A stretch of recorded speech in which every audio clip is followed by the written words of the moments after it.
If you want to improve your game in football, fitness, and footwork specifically, this video is for you. In this video, I'm going to be taking you into a one-on-one training session that I had with one of my younger players, Aiden. Now, we really tried to focus on pushing him out of his comfort zone, and we really focus on improving his close control, agility, and fitness in the game. Now, throughout the video, you're going to be hearing live coaching, key progress moments, and key tips and drills and exercises that is going to help you to take your game to the next level. So whether you're a coach, you're a parent, or a player, in this video, you're going to find valuable insights to take your game to the next level. Let's jump straight into the training session. So this drill helps Aiden to sharpen his footwork and wake up his body before the rest of the session. So we're focusing on staying light on the toes, quick reactions, and keeping the intensity from the first step. So it is very important that in the beginning of every training session, you implement some fast footwork exercises to help you sharpen your footwork. So for the first exercise, okay, we're going to be working on speed and agility, okay? So you're going to have these cones here. The first exercise is just going to be quick feet, 1, 2, 1, 2, 1, 2, 1, 2, 1, 2. Then once you do that, you're going to sprint to the cone that I put over there, okay? So it's 100% sprint, has to be quick, okay? Start off slow, and then we'll make it quicker. So did you understand the pattern? So you need to make sure both feet go inside each one. No. Yeah. You're going to go around. Sprint as fast as you can and go around, okay? Just Good. As fast as you can. Well done. Keep going. Can we move those feet quicker, Aiden?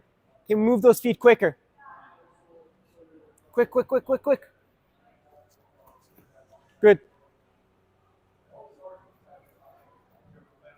Quick. Yes. Well done. Run. So when we do it, let's try to focus on arms and legs to be in coordination, right? So when you run, you got to make sure, what I noticed, right? Your arms are not moving as much. This is going to make you much faster, right? So when you run, you have to make sure the arms, right? So it's always opposite leg, opposite arm, right? Going through the cones, okay? The next variation we're going to do is 1 foot in and out, okay? So when we go, 1 foot goes in, out. Now, a lot of players make the mistake here. They don't focus on this foot, which is the outside. This foot is also should be hopping, right? So as this goes, this one also hops. And again, focus on my arms, right? My arms are also moving, okay? Any questions? You good? Okay. Well done. That's it. Can we go around it as quickly as possible? Go. There you go. Fast. Sprint. All right. Quicker. You can alternate feet every time. So if you do it with the left foot, now do it with the right foot. In this exercise, Aiden works on changing direction with control and speed. So it's all about keeping the ball close to your foot while dribbling through the cones and exploding out each cut like a real game situation. This exercise really works on your agility on the ball. It's a zigzag, okay? So first we're going to go with the right foot only. Dribble. Around, right? Keeping the ball close control, right? Once I do that, I go as fast as I can, right? Around the cone, right? Okay, ready? Go. Quicker.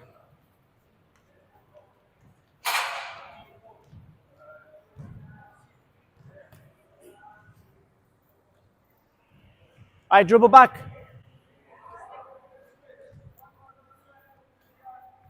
Left foot. Now I'm going to time you. Got to beat your record. Ready? So after Aiden did the first set, then I started to time him from the second set. So how the timing system worked was that if he had finished the second set in 20 seconds, then he had to finish the third set before he reaches 20 seconds. So 19 seconds at least. Now, if he had not done that, then he had to do 2 sets in a row without rest.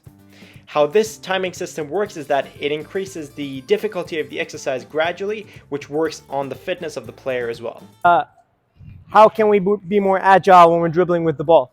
We have to keep a low center of gravity. So as I go around the cones, my upper body is getting low, right? Upper body is low, right? Second way is to take small touches as I'm going around, right? So small, tiny touches right here, right? Small touches. Get low, okay? When I reach here, I have to make sure I keep the ball close to the cone, right? So I don't want to go around like that. That's going to take a lot of time. I want you to keep the ball close to the cone. Again, get low when you change direction, right? Quick. And then from here, accelerate fast. Okay? All right, ready, go. Faster, come on, Aiden. Push, Aiden. Quickly around. Go. Get low. Sprint. Quick. Good, rest, 19 seconds. Good job. Left foot. Go. Faster. Left foot. Accelerate. Keep the ball close. Accelerate, come on. Now for the next exercise, we worked on adding a body feint to our zigzag dribbling drill. Now adding a body feint really helps you to improve your fakes as well as close control dribbling. And at the end we added a directional give and go with the wall and receiving on the half turn, which also works on the first touch. Now, ball. Once we reach each cone, we're going to perform a body feint, okay? So now it's about exploding to the opposite direction. So you dribble this way, okay? Body feint, it's just a step to that direction, right? Step, tap, dribble, step, tap, dribble, step, tap, okay? Now, when you reach here, right? It's going to be a give and go. 1, 2, receive, accelerate. Drop the shoulder, big step. Quicker.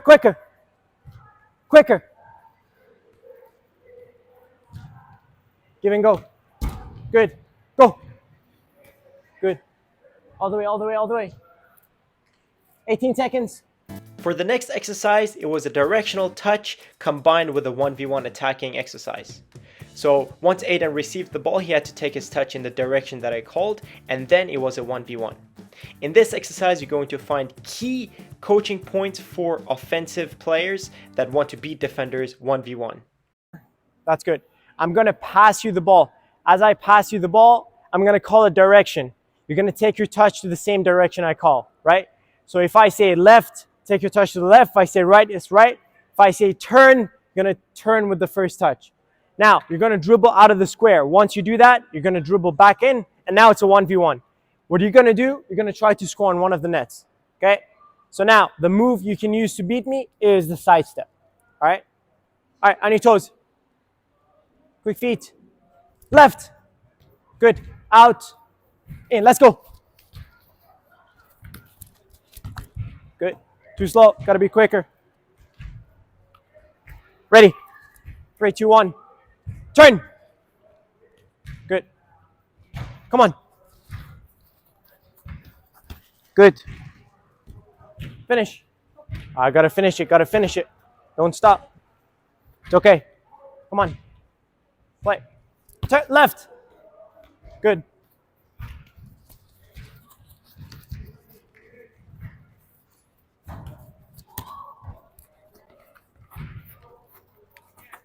Good. Okay. Okay, now let's talk about the steps of 1v1 again. Last time we spoke about defensive points. Now we're going to talk about offensive points, okay? So, yeah, let's do it this way actually. So, when you have the ball, right, the first thing you got to look at as an attacker is how the defender is standing, right? So if I'm standing like that, if I'm standing flat-footed against you, you don't need to do any fake, right? All you got to do is to accelerate past me in either direction, right? So you can either go this way or this way, but it has to be quick still, right? If it's a fast defender, he'll still get back to you if you go slow. So, but whenever he's standing this way, just choose a direction, doesn't matter which way, and just accelerate. Because that way he has to turn all the way, right? Now, if the defender is standing sideways, okay, what you're looking for is to look which side they're forcing you. So if I'm forcing you to this side, then preferably you want to attack my backside, okay? Because if you attack my backside, it is very difficult for me to turn still, right? So just focus on these 2 points, and then we're going to go into other offensive points, okay? Well, ready? Turn. Let's go. Good. Now, whenever I'm teaching a specific skill to a player, first I would like to teach them under no pressure, and then limited pressure, and then under full pressure. And that's how you can also apply on yourself when you're playing. So if I'm defending with Aiden, I'm applying very limited pressure just for him to develop his skill and ability to beat the player 1v1. Because that's how the players can develop the skills. If you first put them under full pressure, they're not going to develop the skill correctly, and there's more likely they're going to make a lot of mistakes in the game. Other offensive points. If you have the ball, the defender, if they're standing sideways, but they're lunging in, right, that's what you want. So whoever lunges in, just going to knock the ball past them. Again, because if I'm lunging in, all of my momentum is coming towards you, right? So all you got to do, take a touch past me, and then you're off, right? So you have to be very quick to react. If the defender puts their foot in, that means they're not really professional. Because more professional defenders are patient. They're just going to wait for you to make a decision. And once you make a decision, then they're going to try to close you down, okay? Second thing we have to do is to build momentum towards the defender. So if I have the ball, if I have space, I'm going to start dribbling towards you with pace and now go either direction, right? If I'm dribbling towards you, again, I'm the attacker, right? I have the advantage. Why? Because my momentum is coming towards you. You're going backwards and I'm coming towards you, right? So build the momentum. But if I receive the ball, I stop and I wait for you to close me down, then it's very difficult to build the momentum, right? So build the momentum and be more reactive when I jump in, okay? All right, ready? Turn. Come on, let's go. Build the momentum. There you go. That's it, go back. Needs to be quicker. Dribble towards me quicker. Right? The quicker you start dribbling, the more momentum is gonna be built, right? Play, right. Quick. Okay, nice try. Go back. On your toes. Turn. Dribble. Good job. There you go. But you got to finish that, right? Got to work on the finishing. On your toes. Turn. Build the momentum. Okay, good. That's good. Okay. Now, when you're the attacker, the other thing you're looking, as you're attacking me with speed, you have to keep the ball close to your foot, right? So again, at times I see the ball goes a little too far here, right? It's a little bit, but that's still enough for the defender to win the ball, right? So it needs to be small touches, really small, glued to your foot, because anytime the defender reacts, then I can make an other decision, okay? Now, the other thing, last point, is to use your fakes to off-balance the defender, right? So I have to use body feints or different fakes to off-balance, right? Without the fakes, it's difficult to beat the defender. You got to get him off-balance. If he's standing like this, you got to make me take a step to either side, and then he can go to the opposite side, right? So there it is, guys. That is the end of today's session. So in this session, really focused on sharpness, intensity, and real game movement. That we started with footwork, and then we moved on to controlled dribbling and finishing with decision making and explosiveness. Each drill that we did today was designed to push effort and focus in a way that actually translates into a real game situation. So these are the kind of details that separate average players from the ones who make an impact. So keep training hard with intention and you'll see and feel the difference. I'll catch you guys up in my next video. Thanks for watching.